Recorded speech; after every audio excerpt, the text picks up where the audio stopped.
सियासत में ये भी कहा जाता है कि अकेला चना बाहर नहीं पड़ सकता, क्या आप अखिल भारतीय जंगल में एक ही शेर होता, दो नहीं रहते, समझे ना। आपको एनपीआर और एनआरसी से जोड़कर देखना जरूरी है। क्या अमित शाह पार्लियामेंट में मेरा नाम लेकर नहीं कहे थे कि ओवैसी जी एनपीआर एनआरसी भी आएगा? क्या अमित शाह कई टीवी इंटरव्यूज में नहीं कहा था कि एनपीआर एनआरसी आएगा?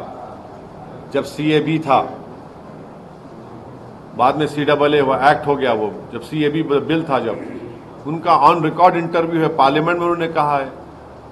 तो ये सब एक धुआं है और ये कोशिश कर रहे हैं कि असल इनका मकसद क्या है कि देश में एनपीआर हो, एनआरसी हो। अब मिसाल के तौर पर आसाम में जो एनआरसी हुआ, सुप्रीम कोर्ट मॉनिटर्ड, 1600 करोड़ रुपये उस पर खर्चा किए गए, 50,000 गवर्नमेंट एम्प्लॉयज ने काम किया और 19 लाख लोगों को कहा गया कि भारत के शहरी नहीं है, नागरिक नहीं है।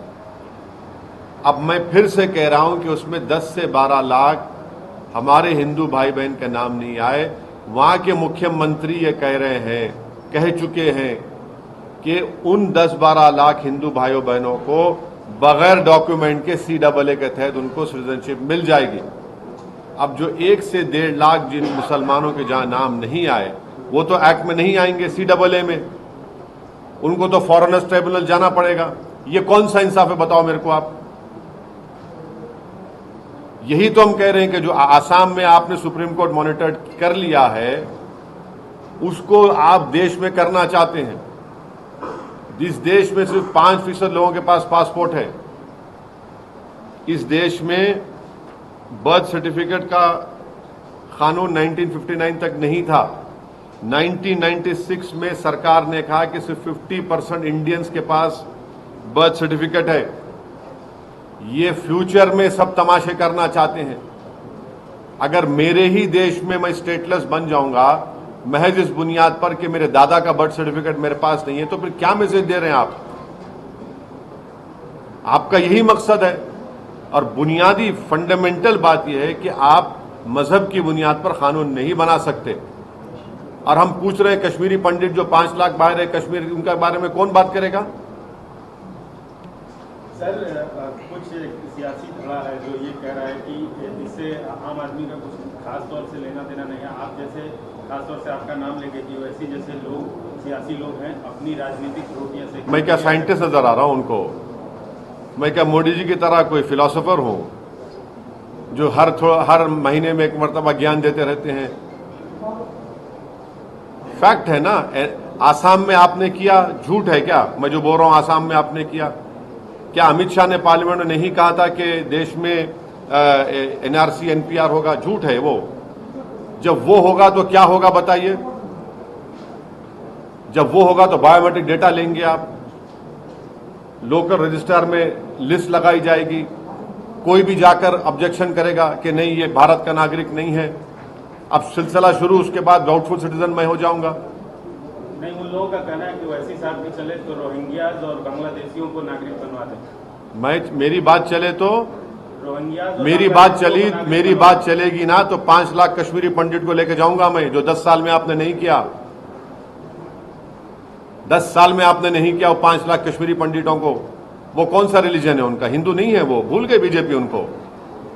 देश में ही अच्छा मेरा बस चले तो मैं पूछूंगा बर्तानिया से, भिजा दो भाई वो 10,000 इंडियंस को जो आप लोग रोक के रखे हैं। आप लेने तैयार नहीं है उनको।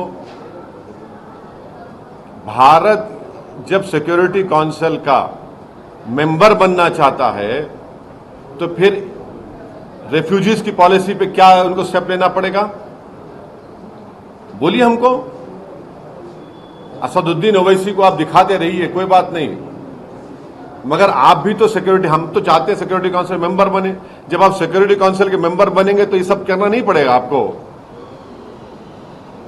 किसको बेवकूफ बना रहे हैं? सर, इसके पहले सीएम को लेकर के बड़ा बवाल हुआ था। 2019 में राइट्स हुए थे, कई लोग मारे गए थे। तो अब क्या आपको अंदेशा है कि इस प्रकार का जो है अनरेस्ट रहेगा? हैदराबाद की आवाम इस पार्लियामेंट के इलेक्शन में इस कानून के खिलाफ वोट देगी, बीजेपी को हराएगी। देखना आप। सीमांचल की जनता किशनगंज में CAA के कानून के खिलाफ अख्तरुल ईमान को वोट देगी और हराएगी। आप देखना ये CAA के सबसे बड़े पैरोकार और सूत्रधार आज आपके शहर में हैं, आपको कुछ कहना है? मैं जो कह रहा हूं उन तक सुनाई देगा, आप लोग पहुंचा देंगे उनको मालूम भी हो जाएगा। उन्होंने पार्लियामेंट में ये कहा था, मेरे तरफ नाम देखकर कहा था, देख लीजिए NRC होगा, NPR होगा। क्यों होगा भाई, क्या मतलब उसका? यही तो आप करना चाह रहे हैं। जो मैं फिर से कह रहा हूं, आसाम में 19 लाख लोगों के नाम नहीं आए। सुप्रीम कोर्ट मॉनिटर्ड NRC करने के बाद 16 कितना पैसा खर्चा किया था, 1600 करोड़। उसमें से करीब 10 से 12 लाख हिंदू भाइयों के नाम नहीं आए, उनको तो दे देंगे सिटीजनशिप आप। जो 1 से 1.5 लाख मुसलमान के नाम नहीं है वो क्या करेगा? और हेमंत बिस्व शर्मा बोल रहे हैं कि कोई जरूरत ही नहीं है कागज की भी, तो कागज रद्दी वाले का जाएगा, वही तो हम बोल रहे थे।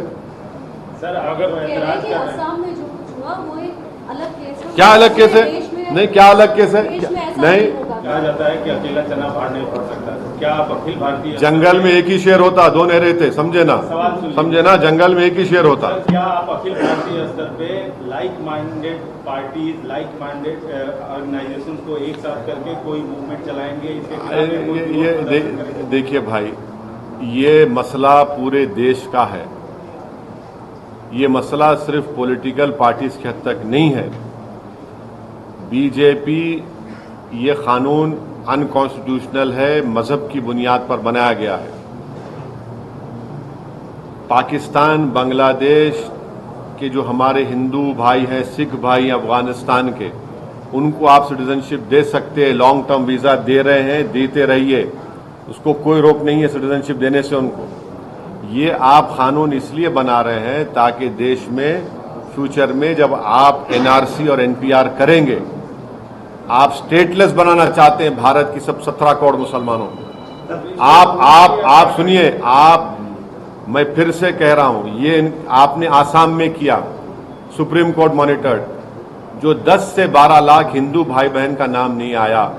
क्या बीजेपी उनको सिटीजनशिप देगी? नहीं देगी। जो 1 लाख से 1.5 लाख मुसलमानों का नाम नहीं आएगा, सिटीजनशिप नहीं मिलेगी उनको। सर, आपके विरोध का रोड मैप क्या है? क्या आप विरोध का रोड मैप आपसे कह चुके हैं। अब चुनाव आ रहे हैं, हम हैदराबाद की जनता इस CAA कानून के खिलाफ वोट देगी, बीजेपी को हराएगी। पोलराइज कर रहे हैं। क्या पोलराइज कर रहे हैं? अरे भाई साहब, मैं आपको बोल रहा हूं, इसमें पोलराइज कौन कर रहे हैं? पोलराइज तो बीजेपी कर रही है। 4 साल से आप नहीं किए। चुनाव जैसे आ गया, नरेंद्र मोदी को ख्याल आ गया कि भैया अब रोटी सेकने का टाइम आ गया, अब चलो गरम करते हैं मामले को।